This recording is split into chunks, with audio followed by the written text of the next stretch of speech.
Umaalma ngayon ang Department of Agriculture sa akusasyon naman ng grupong Sinag kaugnay sa umano'y mga ghost deliveries ng abono.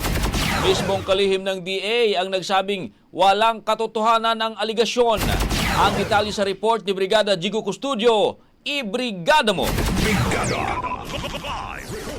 Mariing pinabulaanan ni Agriculture Secretary Francisco Chu Laurel ang umano'y peking transaksyon sa distribusyon ng abono. Ayon kay Secretary Laurel, yung delay sa delivery ay inamin nila sa Senado, pero yung ghost deliveries fake news daw at walang basihan. Hinamon niya ang Sinag na kung may ebidensya ay dapat ilabas nila para mapanagot ang mga supplier. Sinabi pa ni Laurel na 3 supplier ang nahaharap sa parusa dahil sa naantalang shipment mula sa China. Hindi aniya sapat na dahilan ng bagyo para sa delay, kaya pinag-aaralan na ng DA ang pagbibigay ng multa at posibleng blacklisting. Binigyan ng hanggang September 15 ng mga supplier para kumpletuhin ang delivery, ngunit may karampatan dagdag na parusa. Sa ngayon, accountability muna bago kanselasyon ng kontrata ang tinututukan ng DA upang hindi na lalo pang maantalang supply at maiwasan ng dagdag gastos para sa gobyerno.